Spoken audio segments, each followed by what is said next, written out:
Tifosi della Roma, Internet, buonasera, vous écoutez Roma Locuta, il podcast, le numéro 24. Et pour m'accompagner dans ce numéro, je suis avec Lupo Roma. Salut Lupo. Salut. Marshall également présent. Salut. Et il nous fait le plaisir d'être avec nous, c'est Antonino, membre de l'AS Roma francophone. Salut Antonino. Salut.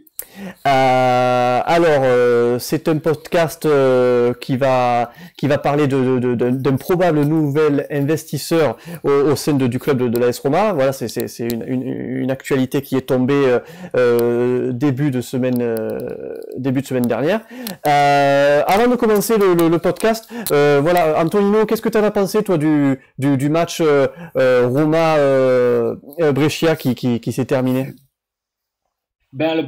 Comme souvent, on est habitué, hein, la première mi-temps était un peu somnolente, ça bougeait pas trop, c'était assez imprécis, c'était brouillon, mais la deuxième mi-temps, ils se sont quand même assez réveillés, c'était plus percutant. Mais après, il faut quand même garder la raison en face, c'est Brescia, de Grosso, c'est pas non plus une équipe insurmontable. Donc heureusement, on a fait le travail en deuxième mi-temps. Ouais. Donc 3-0, but de Smalling, but de Mancini, but de Dzeko. Pour toi, les 3 points c'était primordial et c'est une bonne entrée en matière par rapport à jeudi pour l'Europa League. Voilà. Pour toi, ah ouais, c'est tout que ça permet de bien repartir. Bon, eh bien écoute, en espérant qu'ils repartent bien. Donc podcast, un nouvel investisseur à Rome, une actualité qui est tombée, alors Antonino, comment il s'appelle? C'est Dan Friedking, 54 ans, travaille dans la distribution de Toyota aux États-Unis. Alors, c'est pas un petit concessionnaire du coin, il a quand même 150 revendeurs à travers le pays.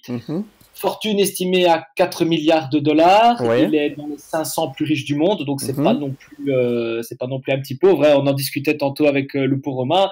Ouais, il est peut-être moins riche que Palota, mais bon, ça reste relatif. Ouais. Il est plus riche que moi. Il est dans la distribution de Toyota, mais il est aussi dans les hôtels de luxe et dans le cinéma. D'accord, oui. Très bien. Bon, ben voilà, il nous a fait sa biographie, la biographie de Dan Friedkin. Ouais, tu t'es bien renseigné, t'as monté ton dossier, Antonino, c'est bien. D'accord. Ben alors, voilà, qu'est-ce qui s'est passé? C'est arrivé d'un coup la semaine dernière. Boum, il est arrivé à Rome. Je crois qu'ils étaient 12, non? Je sais pas combien ils étaient. Il a envoyé ses émissaires.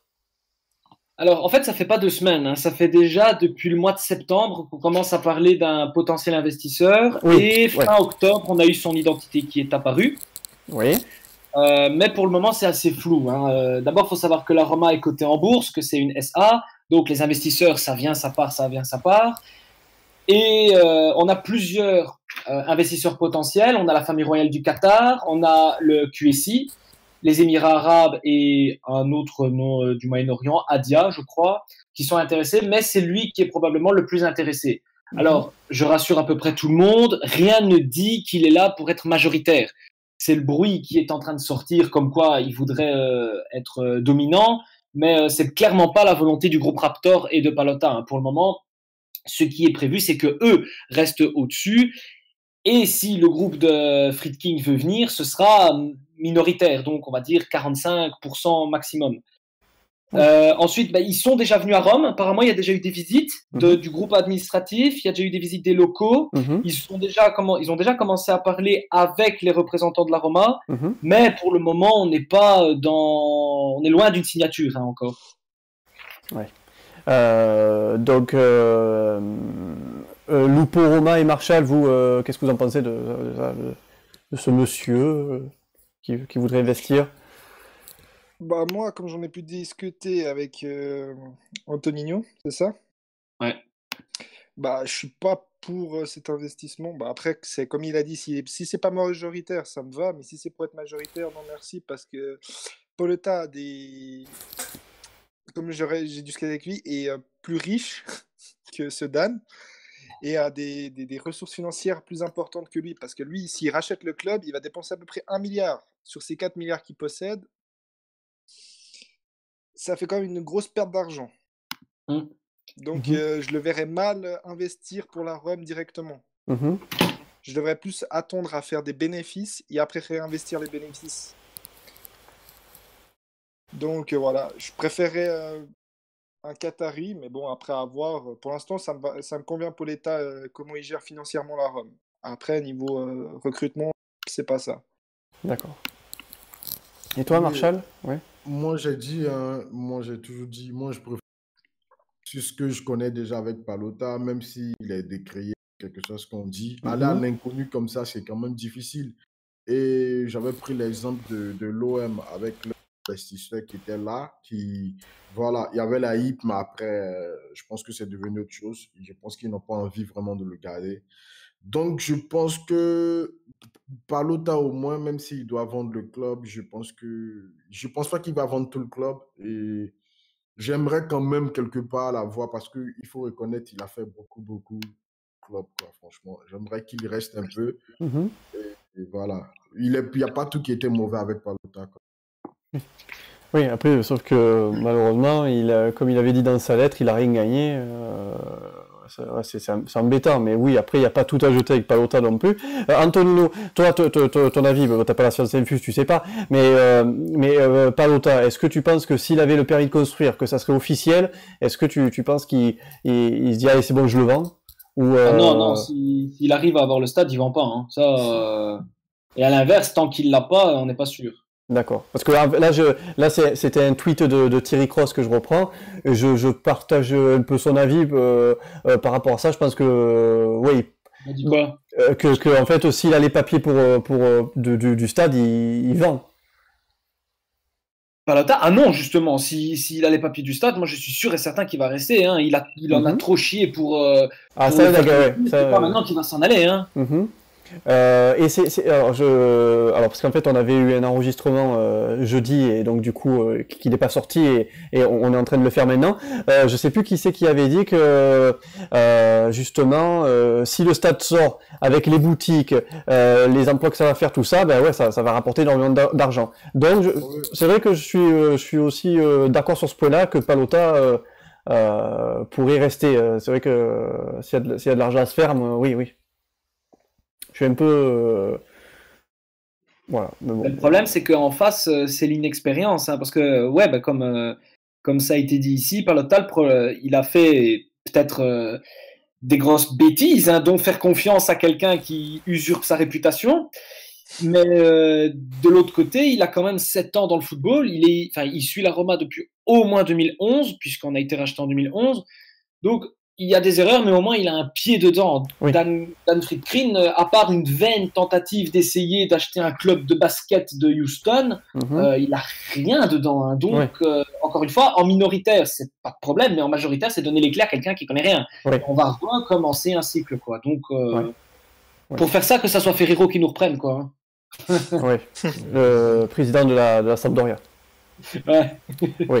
Bon après, au bout d'un moment, il faut sauter dans l'inconnu, hein, c'est pas. Mais bon après, c'est vrai que les Américains, oui, comme tu dis, Marshall, on le voit à l'OM, c'est une catastrophe. Voilà. Un club, la Roma, c'est pas un club comme, je vais te dire, un club comme Portsmouth ou bien comme Lens qui va se... La Roma, c'est une identité. La Roma, c'est plus un club qu'on doit raconter aujourd'hui. C'est pas un club d'hier, tu vois. Tu peux pas tout changer comme ça du jour au lendemain, impossible. Soit tu prends une mauvaise politique, tu vas tuer ce club. Il y a des clubs comme Fulham aujourd'hui qu'on connaît, hein, qui n'existent plus. Bon, quand je dis qu'ils n'existent plus, voilà. Oui, ils sont rétrogradés. Tu vois, les 10 dernières années, on ne sait même plus. Voilà. Donc, tu peux pas prendre ce risque-là avec Rome. Oui. C'est impossible. Oui. Oui. Oui, en fait, quitte à prendre un Américain, ben gardez le nôtre, quoi. Ouais, ouais, donc oui, c'est vrai que je suis plutôt d'accord sur ça, Palota. Moi, je suis d'accord avec Anthony. Comme je l'avais dit, tant qu'il n'a pas la certitude que le stade ne se fera pas, il ne va pas vendre, quoi. Parce que s'il y a le stade, il y a des potentiels de générer de finances. Oui. Donc, pourquoi quelque chose qui marche, tu vas quelque chose qui marche. Non, peut-être qu'il en aurait marre, ou peut-être qu'il se dit ça y est, j'ai le permis, je vends, basta, j'arrête. Après, oui, si le stade se fait, ça va être des boutiques, ça va être plein de choses, ça va être Surtout que le stade, colossal. à court terme, il nous coûte rien en plus. Hein. Mm. Parce que, et c'est ça aussi qui me fait penser qu'il partira pas, parce que le document qui a été publié dans la semaine, il est fait par la Goldman Sachs. Oui. Et c'est eux qui vont financer le stade. Puisque le stade, je rappelle pour ceux qui le savent pas, la Roma ne va pas débourser un seul euro pour la construction du stade. Ça va être payé sur du long terme, comme j'ai pas les chiffres, enfin j'ai pas le mécanisme exact, mais c'est un peu comme si on faisait du leasing, hein, en quelque sorte. Et donc ça va être un peu comme du leasing. On va rien payer au début. Ça va être toute la Goldman Sachs et je crois un autre investisseur qui vont payer. Et après, à long terme, oui, on va devoir payer. C'est pour ça qu'au début, il faut pas croire que le stade va tout rapporter. Hein. Et c'est pour ça que je me dis, à mon avis, et on en discutait avec les autres rédacteurs du site, il est fort probable que ça soit une fuite volontaire qui a été échappée cette semaine pour faire pression, pour vraiment dire, si on n'a pas le stade, nous on s'en va. Ça fait trop de coïncidences d'un coup. D'accord. Je ne sais pas si on a réussi à me suivre. Oui. Donc c'est-à-dire que le club pourra toujours, on pourra toujours faire sans être pénalisé comme Arsenal dans le temps, quand il faisait le stade, qui a été vraiment pénalisé. Donc c'est quelque chose qui est bien. Donc, à court terme, oui, à court terme, c'est très bien. Oui. Et là, du coup, avec cette annonce-là, il y a eu un effet à la bourse, c'est ça? Ouais, ça s'est affolé. On a fait plus 13%, je crois. Ah oui, ça c'est. Mais on avait déjà eu ça en 2012. J'ai pas regardé, mais en 2012 ou en 2013, on avait un pseudo, mais là c'est un imposteur, hein, c'était un délit d'initié. Il y avait un pseudo héritier du Moyen-Orient, je sais plus du tout de quel pays, qui vivait en Italie et qui voulait investir dans la Roma. Il avait réussi à récupérer de l'argent. Enfin, une histoire un peu abracadabrantesque. Il avait même fait une conférence de presse là-dessus et la Roma a dit OK, vous pouvez investir si vous investissez 50 millions. Et l'argent n'était jamais arrivé. Et après, on s'est rendu compte que c'était un délit d'initié, quoi. Donc, D'accord. Très bien. Bon, donc pas plus d'informations actuellement. Mais il revient à Noël apparemment. Hein. Oui, il revient au mois de décembre. J'ai lu ça sur vos tweets. Du coup, oui, il voudrait revenir. Voilà, avec sa famille, c'est ça? Bonne question. Ou alors c'est.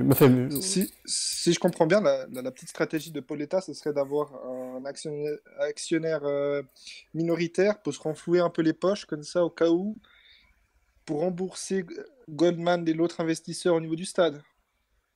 Oula, ça, j'en sais rien.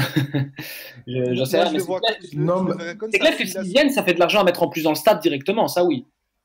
Parce que moi, je me dis comme ça, si le gars, il fait pression, il reçoit son stade, ils le vend un peu, ils vont un peu le club minoritaire à Sedan, il se fait un peu d'argent, ce qui permet d'éviter de faire que la Rome n'ait pas l'argent pour acheter des joueurs ou ralentir la Rome dans sa progression, quoi.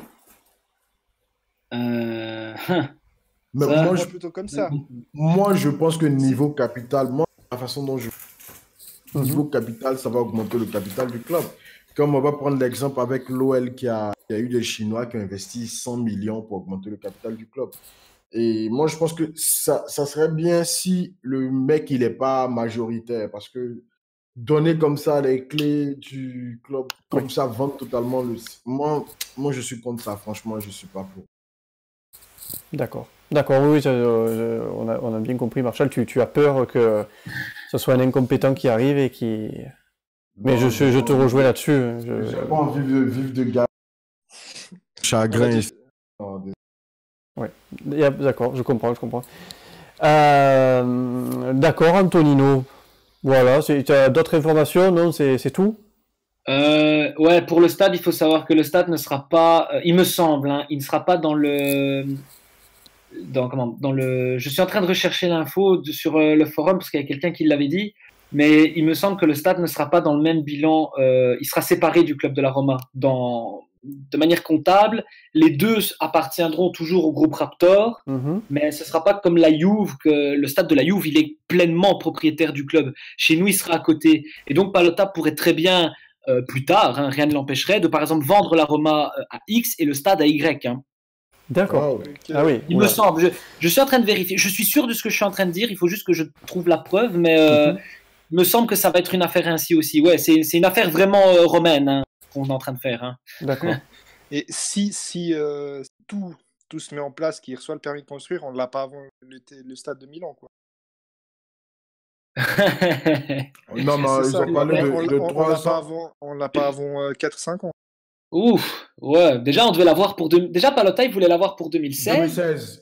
Et il y en a qui connaissent très très bien Rome. Lupo Roma, je sais pas si tu vois sur le forum Edo. Ouais. Lui, qui avait fait un Erasmus 1 an à Rome, il avait dit le stade vous l'aurez pas avant 2018. Et là, on est en 2019 et on n'est même pas encore en train de le construire. Hein. C'est ça qui me fait peur, quoi. Ouais. Et moi, j'ai une petite question. Si le stade se crée, est-ce qu'il y aura possibilité d'avoir des concerts dedans, des spectacles? Oui, ça c'est prévu. Et qui empocherait du coup les... Bah, c'est le groupe Raptor. C'est le... Ouais, il me semble que oui. Hein. D'accord. Il n'y a rien qui va à la ville. C'est un peu du donnant-donnant. À court terme, on va rien payer pour l'avoir. Ben, forcément... on va rien recevoir, quoi. Voilà, c'est ça. C'est un peu le deal. Hein. D'accord. Bon, écoutez. Bon, après, je pense qu'il y aurait une boutique, un fan shop, quoi. Moi, j'avais une question. Ouais, oui. Il y en aura plein. Oui. Moi, j'avais une question pour Antonino. Maintenant, en voyant ce concept, tu ne penses pas que c'est ce qui retarde un peu la mairie dès le projet du stade parce qu'ils se disent que quelque part, ils ne vont pas gagner et le club ne serait pas propriétaire proprement dit du stade. Donc, tu penses pas que c'est ça qui retarde un peu les dirigeants, hein, ceux qui doivent donner l'accord? Parce que quand tu vois le mécanique, tu sais qu'ils ne vont rien gagner. Bon, au niveau des... c'est-à-dire les frais qu'ils doivent payer pour faire le stade et tout. Mais quand tu vois tout le mécanisme, tu ne penses pas que c'est ce qui bloque les gars à ne pas donner l'aval pour faire le stade là? Ça, j'en sais rien. Non, c'est juste un avis, quoi. C'est juste... D'un côté, j'ai envie de te dire que Marshall, oui, et d'un côté, non. Parce que, comme tu dis, le stade, pour le créer, il faut de la main-d'œuvre. Donc, ça va fournir du travail. Les boutiques, il y aura bien des gens qui vont s'installer dans ces boutiques. Donc, il y aura des gens qui vont payer des loyers. Et les loyers seront quand même un peu taxés par la ville. Bon, oui, ça c'est vrai. Donc, je pense que la ville, elle gagne quand même quelque chose, mais après... Et les transports. Parce qu'il faut emmener les gens là-bas aussi. Donc, du coup, ça, c'est la ville. Les transports, Mais le stade où ils veulent construire, il n'y a pas déjà des transports qui desservent cette... C'est à Tordy Valley, c'est toujours à Tordy Valley Ouais, c'est toujours à Tordy Valley, et ça parlait même de faire une sortie d'autoroute exprès. Ouf, ah oui. Ah ouais, au début, le projet, il devait coûter $1 milliard au début. Ah ouais. $1 milliard, ouais, quand même, putain. C'est un beau truc avec les 3 tours qui devaient être dessus qui ont été supprimés. On parlait même de faire un pont en plus. Ah oui, c'était pas juste construire un stade, hein, c'était vraiment toute une infrastructure qui doit être refaite. Et c'est le métro C qui doit y aller. Le métro. Ouais, le fameux métro C, ouais. J'y suis allé à Rome en juillet, il était encore en travaux. Oui. Mais je l'ai pris le métro C là, et ça va, c'est sympa quand même. Certains arrêts qu'ils ont fait avec des fouilles, tout ça, c'est vraiment pour ceux qui vont à Rome dans les stations de métro. Regardez, vous allez voir, c'est super sympa ce qu'ils ont fait. T'as pu payer en bouteille de plastique? C'est ça, j'ai payé en bouteille de. Bon, écoutez. Très bien, messieurs. Et puis, ce qui a retardé aussi, parce que c'est vrai qu'on n'y pense pas, hein, parce qu'on se dit souvent c'est la faute de la mairie, c'est la faute de la mairie. Mais je rappelle que quand on a lancé le projet de stade, il y a eu 2 ou 3 conseils communaux qui se sont succédés à coup d'élection. Il y a eu des gens qui ont été arrêtés pour corruption, etc. Donc forcément, mais c'est clair que ça fait un moment hein, qu'on ne bouge plus. Ça fait combien de jours là que depuis l'annonce? Ça fait 2000. Écoute, là sur le forum, je viens de retrouver un message où je dis ça fait 2500 jours que le stade a commencé. Et là, je crois qu'on a 2800 et quelques. Ah ouais, ok. Mais en fait, on ne sait pas vraiment qu'on aura une réponse concrète s'il y aura un stade ou pas, quoi. Ah, il va bien sortir un jour. Attends, non. Ouais, mais j'aimerais le voir de mon vivant, quoi. Ah, quand même. Ouais. Quand même, je pense. Ouais, c'est clair. Je pense qu'on le verra, les copains. Non, moi, je pense que ça va se faire. Je pense que ça va se Mais faire. parce que, pour moi, j'ai juste une question aussi, encore concernant le stade Olimpico. Il est pas bientôt, il est pas bientôt foutu, je veux dire, il faut pas bientôt faire des rénovations du stade. Ah si, il est bientôt plus aux normes. Hein. C'est ça que je me disais. Donc, Il est c'est trop qui va payer grand. pour ça? C'est qui va payer pour ça? Et du Parce coup, qu'il y a la là, Lazio, la Techniquement, Rome, c'est la ville, hein, c'est son stade. c'est son Ouais. stade. Ouais. et là, Dio, alors, il resterait à l'Olympico? Ouais. Ouais, très bien. Eux, ils veulent pas il n'y a pas de projet de stade pour eux. Hein. C'est Bah, qui? ils en ont parlé, mais bon, Lotito, c'est pas non plus. Ouais. Voilà quoi. D'accord, très bien. Là-dessus, au moins, on peut dire qu'on a un mec qui bosse chez nous, tu vois. Qu'est-ce que tu pourrais nous... Totti a parlé. Est-ce que vous voulez faire un débat dessus? Il a dit que s'il y a un nouvel investisseur qui arrive, ça serait bien. Voilà, votre avis Il veut sur pas ce que revenir, dit... il me semble. Non, il veut pas. Oui, Totti a dit qu'il voulait pas revenir pour l'instant, hein, parce qu'on sait qu'un jour il va revenir. Hein. Ouais, c'est sûr. Hein. Voilà, donc. Mais Totti, on rappelle, Totti, pour un investisseur qui reprenne le club totalement. Donc, il est pour que Dan, le Dan, là, il reprenne. Totti, oui, il est pour que Dan le reprenne. Oui. Il a dit, en gros, j'ai rien contre Palota. Mais bon, on sous-entend un peu quand même qu'il a le dent contre lui. Enfin, je pense, hein, c'est. Voilà. Bon, donc du coup. Et par rapport à ce qu'il a dit à Zaniolo, qui pense qu'il va pas rester, qu'est-ce que vous en pensez? Franchement, je pense que Zaniolo, honnêtement, Zaniolo, vu la nouvelle génération qu'on a, il va pas faire toute sa carrière à Rome. Hein. Ouais, mais ça, c'est sûr. Hein. Faut pas se voiler la face. Il aime Ouais. Rome, il joue bien, mais Mhm. on pourra pas le contenir très lentement. Hein. D'accord. On pourra le continuer. Surtout avec ses parents qu'il a, c'est pas des parents qui ont l'amour de Rome, c'est de l'amour de l'argent. Non, mais moi, je pense que si Zaniolo, pour le garder comme ça, si le club, le club est champion, si ça change, quoi, footballistiquement, si ça change, ça prend une autre dimension. Mais là, je pense pas. Moi, Zaniolo à 100 millions, je vends. Hein, parce que. Non, moi, Non, mais franchement, Tu je vises haut, demanderais ouais. plus. Hein. Franchement, je demanderais plus. Parce que quand on sait que Milinko Savic, 160 millions et des clubs étaient prêts à mettre 120, 140 millions pour lui, pour moi, Zaniolo, alors il vaut plus de 200 millions. Quoi. Non, 200, c'est un peu trop. 120, ça va. 100. Ouais, mais je trouve que c'est light, quoi. Pour ce qu'il apporte et ce qu'il va apporter, il vaudra beaucoup plus, quoi. Mais. Là, on parle quand même de l'espoir italienne, quoi. Ne faisons pas l'erreur Alisson. Oui. Voilà, Alisson, franchement, on s'est fait aussi un peu. Non, Alisson, moi, On l'a pas assez bien vendu pour moi. Ouais, c'est clair. Ouais. On aurait dû quand même 100 millions. On s'est fait aussi pour Salah. On s'est fait entuber pour Salah, quoi. 45 millions. Non, mais Salah, ça a changé. Parce que Salah a été vendu à. Tu vois. Donc, je pense que c'est quand il y a eu l'effet Neymar. Mais Salah, tu pensais pas qu'il pouvait te mettre 50 buts en une saison. Avec ce qu'il a fait à Rome, c'était. Ouais. Voilà. Ouais. Tu pouvais jamais penser ça. Très bien. Surtout ouais. quand il a commencé à jouer sous Spalletti, il avait encore 2 pieds carrés. Très bien. C'est comme Chesney, les Juventines, maintenant, quand j'ai des potes Juventines, quand ils me voient, ils me font « Ouais, Chesney, il est trop bon !» Je dis « Ouais, mais c'est parce que tu l'as pas connu quand il arrive à Rome. Hein. » Oui. Ouais, c'est sûr. On se rappelle du match contre Porto. Oui. Ouais. Il faut aussi dire qu'on a un très très bon préparateur de gardien, quoi. Ouais. Alors là, franchement, à voir. Il n'a pas préparé Olsen en tout cas. Oui, Olsen, pour le début, les 6 premiers mois, il jouait très bien. Après, c'est le niveau Olsen mentalement qui n'a pas tenu. Ouais. T'as qu'à regarder là, Calgary, regarde les parades qu'il fait. Oui, non, c'est vrai. C'est vrai qu'il il y a même un match où il nous a carrément complètement sauvé Olsen. Donc c'est vrai qu'après 6 mois après, il a dégringolé. C'est lui qui a mentalement qui a cédé. Je sais pas ce qui s'est passé. Quoi. Très bien. Messieurs, ça devait être un sujet aussi où on devait débattre jeudi dernier, c'était le cas Florenzi, et en fait du coup j'avais posé la question de savoir est-ce que vous voudriez qu'il parte en janvier. Toi Antonino, est-ce que tu le verrais partir du coup, et surtout est-ce que tu le verrais aller à l'Inter?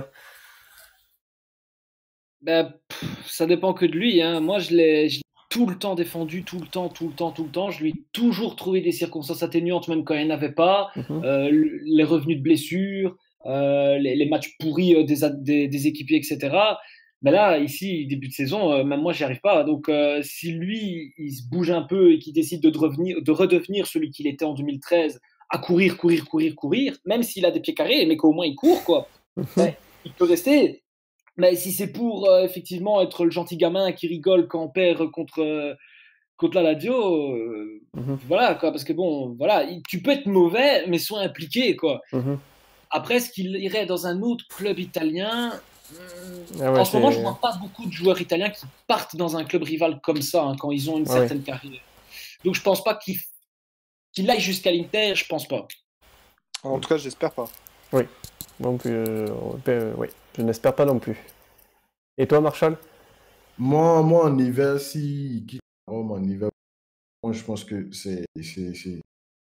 Même si c'est pour la Juve, quoi, pour moi, comment dire ça, le mot il m'échappe.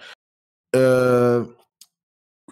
un regret ou je sais pas le mot. C'est une régression? C'est une régression parce que tu vas pas aller bouger à moins que...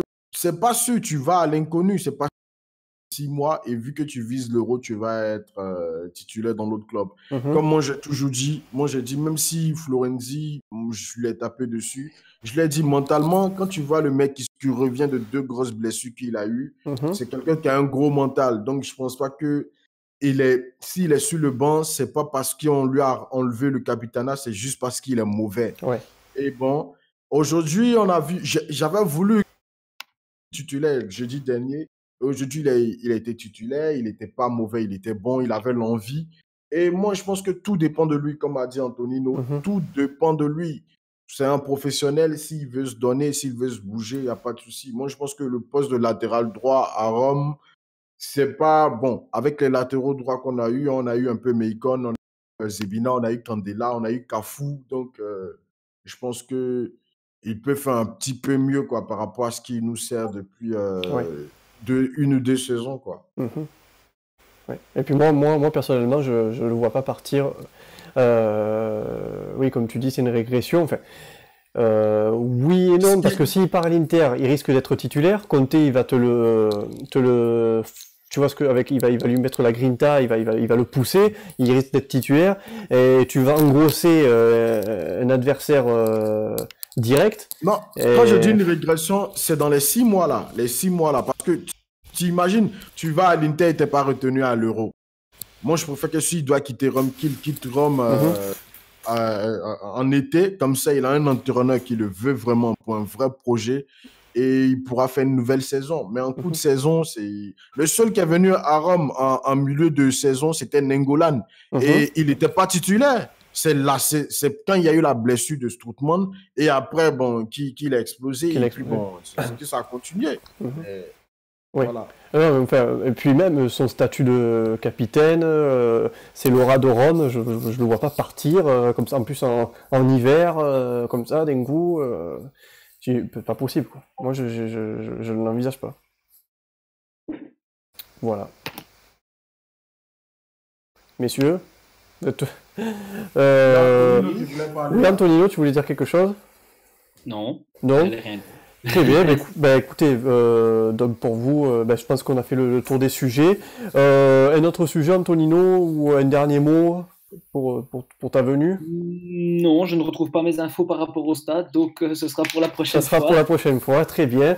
Écoutez, messieurs, il est 19h, donc chers auditeurs, désolé encore, je me répète, voilà, il y a eu des problèmes, on ne pouvait pas être en live, donc c'est du différé. Merci de continuer à nous écouter, d'avoir regardé la vidéo. Lupo Romain, merci d'être venu. Merci à toi. Merci d'avoir participé. Marshall, merci à toi aussi d'être venu et d'avoir participé. Merci, et toi, Rabal. Et Antonino, merci de ta présence. C'était fort sympa de venir parler. Voilà, en plus de ça, AS Roma francophone est partenaire exclusif de Roma Locuta. Donc du coup, il faut venir un peu plus, Antonino. Ah, ben, je reviendrai de temps en Ah temps. oui. La prochaine fois que je viendrai, je ferai un récap sur le stade, un historique de toutes les problématiques du stade. Ça va, ok, Toujours. très bien. Ouais, il n'y a pas de souci. Il n'y a pas de souci. Voilà, de toute façon, la porte vous est ouverte à l'AS Roma francophone. Hein. Yes. Voilà, écoutez, chers auditeurs, merci. Une bonne soirée, messieurs, bonne soirée.